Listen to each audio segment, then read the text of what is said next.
السلام علیکم دوستو، آج میں آپ سب کے ساتھ ڈاکٹر اسرار احمد کی زندگی کی ایک انکہی کہانی شیئر کرنے جا رہا ہوں۔ ڈاکٹر اسرار احمد صرف ایک نام نہیں بلکہ یہ ایک تحریک، ایک نظریہ اور دین اسلام کی سمجھ کا ایک بہترین مثال ہے۔ ان کا سفر ایمان، علم اور جہاد سے بھرا ہوا تھا۔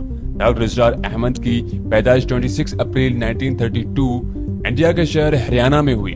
انہوں نے اپنی ابتدائی تعلیم انڈیا میں حاصل کی لیکن بعد میں پاکستان ہجرت کر گئے۔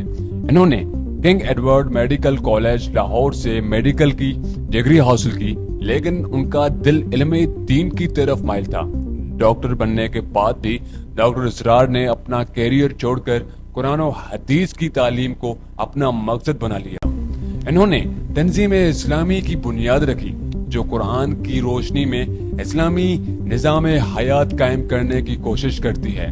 ڈاکٹر اسرار احمد کی سب سے بڑی پہچان ان کے قرآن کی تفسیر ہے۔ انہوں نے بیان القرآن جیسی عظیم و شان تفسیر لکھی اور لاکھوں لوگوں کو قرآن کی حقیقت سے روشن کیا۔ ان کی آواز ریڈیو، ٹی وی اور کیسٹس کے ذریعے ہر گھر تک پہنچی۔ ڈاکٹر اسرار نے کبھی بھی دنیا کی محبت کو اپنے اوپر حاوی ہونے نہیں دیا۔ ان کی زندگی سادگی، تقوی اور خدمت دین کا مثال تھی۔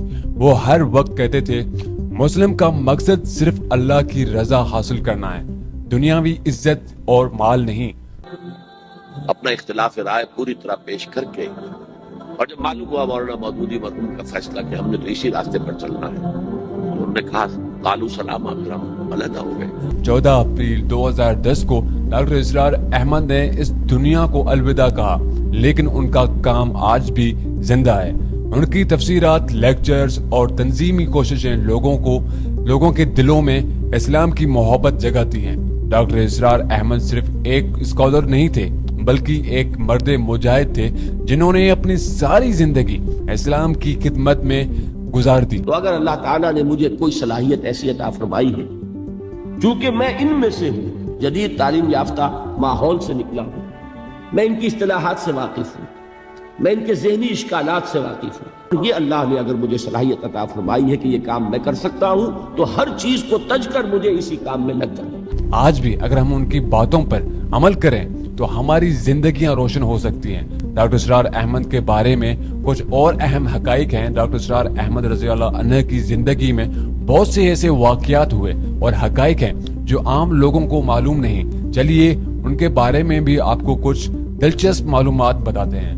ڈاکٹر اسرار نے کالج کے دوران کمیونزم، مارکسزم کو اسٹڈی کیا اور کچھ عرصے تک اس کے اثر میں رہے، لیکن جب انہوں نے قرآن کا غور سے مطالعہ کیا تو ان کو سمجھ آیا کہ اسلام ہی انسانیت کا حقیقی نظام حیات ہے۔ اس وجہ سے انہوں نے کمیونزم کو چھوڑ کر خلافت اور اسلامی نظام کی تبلیغ شروع کر دی۔ ڈاکٹر اسرار نے MBBS کی ڈگری حاصل کی اور کچھ عرصے تک ڈاکٹر کی پریکٹس بھی کی، لیکن جب انہوں نے محسوس کیا کہ لوگوں کے جسموں سے زیادہ ان کی روحوں کے علاج کی ضرورت ہے تو انہوں نے میڈیکل چھوڑ کر قرآن کی حدیث کی تعلیم کو اپنا مسلک بنا دیا۔ ڈاکٹر اسرار جماعت الاسلامی کے رہنما مولانا سید عبداللہ مودودی رضی اللہ عنہ سے بہت متاثر تھے، لیکن بعد میں انہوں نے جماعت الاسلامی کو چھوڑ دیا کیونکہ ان کا خیال تھا کہ جماعت سیاسی پارٹی بن گئی ہے، جبکہ اسلامی تحریک کا اصل مقصد اقامت دین، اللہ کا نظام قائم کرنا ہونا چاہیے۔ اسی لیے انہوں نے تنظیم اسلامی کی بنیاد رکھی۔ 1977 میں جنرل ضیاء الحق کے دور میں ڈاکٹر اسرار کو پولیٹیکل ایکٹیویٹیز کے الزام میں جیل بھجوا دیا گیا، لیکن انہوں نے قید خانے کو بھی دعوت کا مرکز بنا دیا اور وہاں بھی قرآن کی تفسیر سنائی۔ قیدی اور جیل آفیسرز دونوں ان کی باتوں سے متاثر ہوئے۔ ڈاکٹر اسرار نے 30 سال کی محنت سے بیان القرآن، قرآن کی تفسیر لکھی جو اردو زبان میں ایک بہترین تفسیر ہے۔ ان کی تفسیر کی خاص بات یہ تھی کہ وہ قرآن کو ٹرمینالوجی کے ساتھ سمجھتے تھے، نہ کہ فلسفی یا جدیدی انداز میں۔ ڈاکٹر اسرار ہر روز 18 سے 20 گھنٹہ پڑھتے تھے اور لکھتے تھے۔ انہوں نے گریک فلسفی، ویسٹرن آئیڈیالوجیز اور ماڈرن سائنس کا بھی گہرا مطالعہ کیا تاکہ اسلام کو ماڈرن چیلنجز کے اگینسٹ ڈیفینڈ کر سکیں۔ ڈاکٹر اسرار کا سب سے بڑا میسج تھا مسلم امہ کو پھر سے خلافت کی طرف لوٹانا چاہیے، کیونکہ اسلام کا نظام صرف خلافت کے ذریعے ہی قائم ہو سکتا ہے۔ وہ کہتے تھے ڈیموکریسی، سوشلزم اور سیکولرزم سب اسلام کے خلاف ہیں۔ ڈاکٹر اسرار کی وفات سے کچھ دیر پہلے جب ان کی صحت خراب ہوئی تو انہوں نے اپنے گھر والوں سے سورۃ العمران آیت نمبر 102 پڑھنے کو کہا، اسی لیے اس آیت کو آپ بھی غور سے سنیے۔ مومنو، اللہ سے ڈرو جیسا کہ اس سے ڈرنے کا حق ہے، اور مرنا تو مسلمان ہی مرنا۔ جن لوگوں نے اپنے دین کے حصے بکھرے کر لیے اور خود بھی کئی فرقے ہو گئے، ان سے تم کو کچھ کام نہیں، ان کا کام اللہ کے حوالے۔ پھر جو کچھ وہ کرتے رہے ہیں وہ ان کو سب بتائے گا۔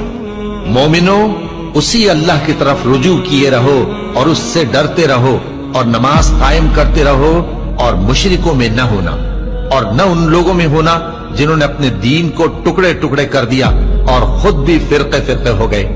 ہر فرقہ اسی میں مگن ہے جو اس کے پاس ہے، اور اس شخص سے بڑھ کر بات کا اچھا کون ہو سکتا ہے جو اللہ کی طرف بلائے اور عمل نیک کرے اور کہے کہ میں مسلمان ہوں۔ اور اللہ کی راہ میں جہاد کرو جیسا جہاد کرنے کا حق ہے۔ اس نے تم کو منتخب کیا ہے اور تم پر دین کی کسی بات میں تنگی نہیں کی، اور تمہارے لیے تمہارے باپ ابراہیم کا دین پسند کیا۔ اور یہ ان کی زندگی کا آخری میسج تھا۔ ڈاکٹر اسرار نے کبھی بھی دنیا کی عزت، پیسے یا شہرت کی پرواہ نہیں کی۔ ان کا گھر، کپڑے اور رہنے کا انداز بہت ہی سادہ تھا۔ وہ کہتے تھے دنیا کی محبت ایمان کی دشمن ہے۔ ان کی وفات 14 اپریل 2010 کے بعد بھی تنظیم اسلامی اور المربط انسٹیٹیوٹ ان کی ٹیچنگز کو دنیا بھر میں پھیلا رہے ہیں۔ ان کے لاکھوں فالوورز آج بھی ان کی تفسیرات اور لیکچر سے فائدہ اٹھا رہے ہیں۔ ڈاکٹر اسرار احمد رضی اللہ عنہ اپنی پوری زندگی قرآن کی حقیقت کو لوگوں تک پہنچایا۔ ان کا کام صرف پاکستان یا اردو اسپیکرز تک محدود نہیں تھا، بلکہ پوری دنیا کے مسلمانوں کے لیے رہنمائی کا سرچشمہ ہے۔ Subscribe to this channel for more historical updates. Stay blessed, stay safe, and stay connected. See you soon in the next video.